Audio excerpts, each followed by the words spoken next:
Yo, what's up, guys? As you all know, I've been playing this deck a lot recently. It's my Fluffal Sky Striker. If you haven't seen all the videos, I've been posting a ton of them.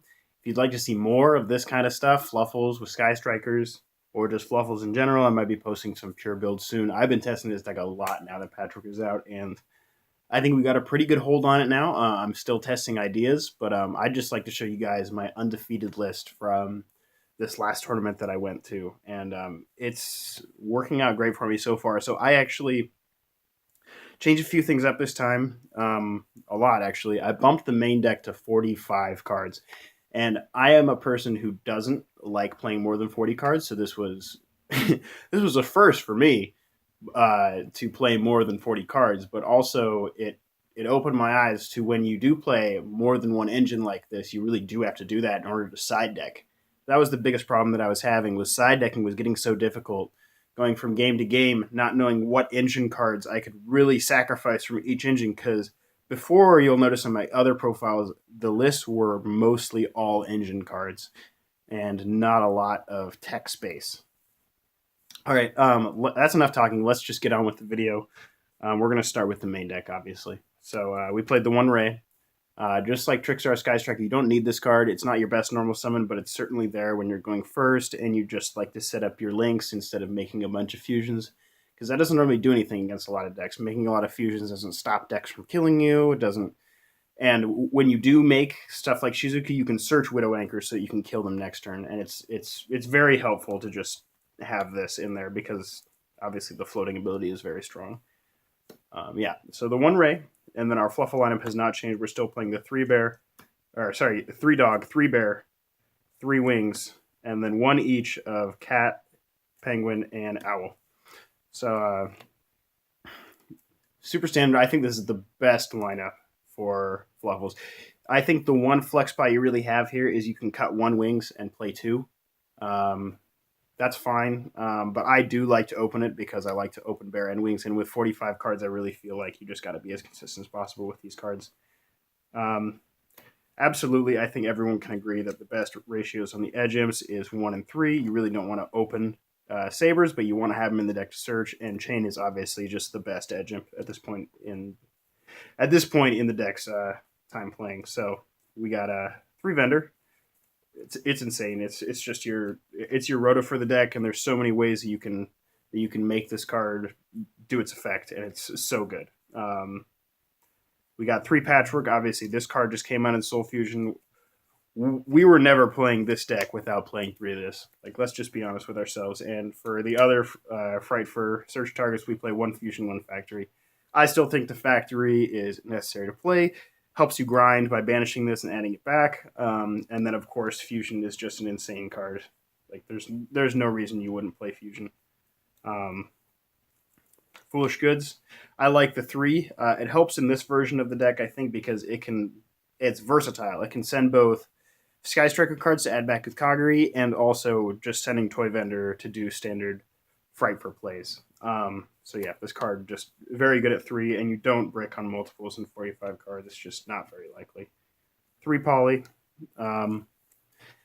Wish I had a better fusion spell to play, but I'm stuck with regular poly, so there you go. 2 Mind Control. This deck loses to Thunder Dragon. Mind Control is really good. When you play against Sky Striker, Mind Control becomes even better in the main deck because you get to take their links and turn them into Hayate and force out Widow Anchors. So it's just a super versatile card that I can't believe I wasn't playing before. But now that I bumped it up to 45, I do have the extra room to play a flex spot like this. We bumped Twin Twisters up to 3. Again, 45 cards. Now I have 5 more cards to work with. I can play 3 of this. It feels great, honestly. Opening it more often is ideal in this deck. 3 Engage. This is where a lot of people don't like this deck. So this card is essential to playing this deck right now, I will assure you. Being able to... Well, okay, first of all, whenever you open this card, it's so good because setting up 3 spells in your grave in this deck is so easy. So easy. Like, your vendor combo by itself, like the Wings Bear, gets you to like 2 spells just by itself. And if you open if you open Foolish Goods and Engage in this deck, it's like you will get to 3 spells no problem. There is no doubt in my mind that you're not getting to 3 spells if you open Foolish Goods. So yeah, definitely so good in this deck. 3 Widow Anchor. Insane. You steal their monsters and you attack for game with them. It also gives you some defense when you're going first, because this deck doesn't have a very good way to go first. You don't really have a first turn board that you can set up, so you kind of have to rely on Widowmaker to be there. Anyway, as for other Sky Striker cards, we are still playing the 1 drones. It's helpful to make Kagari, obviously, but also it helps you make Phoenix, which is obviously a great utility to have. And then I'm playing 1 multi-roll, 1 Eagle Booster. I did not like the multi-roll. I played the 1 just because I thought I would try it. I would see how it did. Every time I opened it, it was just kind of sat there. It didn't really do anything in this deck. I don't really feel like you should play this, but this was actually insane. So I played against a Sky Striker player, and he went set 5, go, and I was like, okay. And then I went for Tiger, and then when he Widow Anchored my Tiger, I was like, all right, Eagle Booster, and he was just blown out. Like, at that point, it was just so good. So yeah, definitely, Eagle Booster was a great addition. I'm glad I played it. One thing I regret only playing 2 of was this. This came up actually a few times during that tournament. So I'll talk about the flex spots that I'm considering making as I go through the extra deck, but I think I do want to play a 3rd one of this. I've been considering cutting this to 1. This is one of my flex spots, so maybe playing 1 Kraken instead of 2, but the 2 still comes up, so it's kind of... This extra deck is so tight and it's so hard to fit everything that I want to in, but I think that maybe playing just 1 would be fine.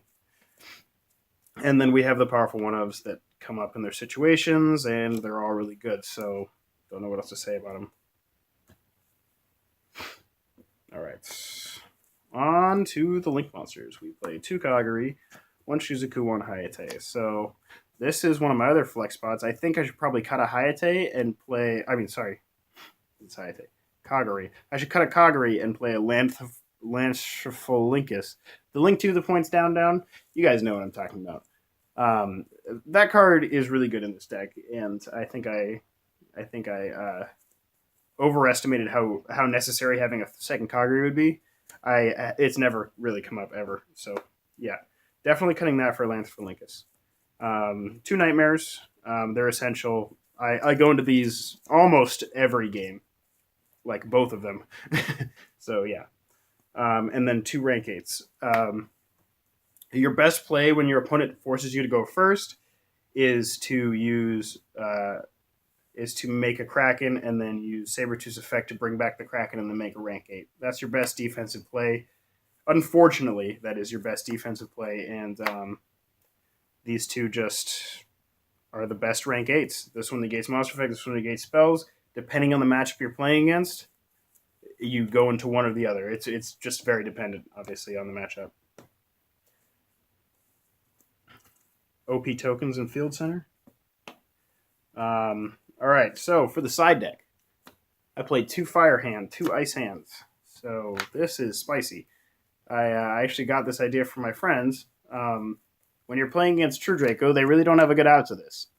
You kind of just crash the Fire Hand, or you crash the Ice Hand of their monster, pops their back row, you summon the Fire Hand, crash in their monster, pop the monster, you summon another Ice Hand, crash into a monster, pop a back row. You just keep going and you win, basically. It's so good.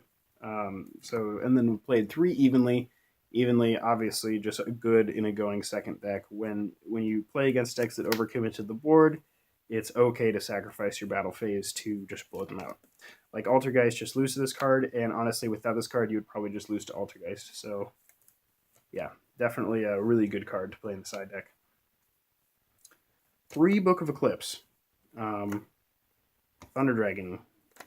You need this.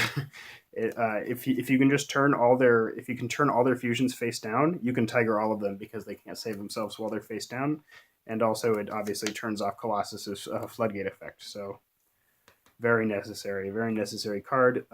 Also, funny thing, I used it to get over Blue Eyes Chaos Max. All right, third Mind Control, just very good in a lot of matchups. 2 Ash. This is the only hand trap I've played in both the main and the side. Just so generic, so strong. Definitely play it. And then 2 Bankratops. This card is super good. It helps you out all sorts of floodgates.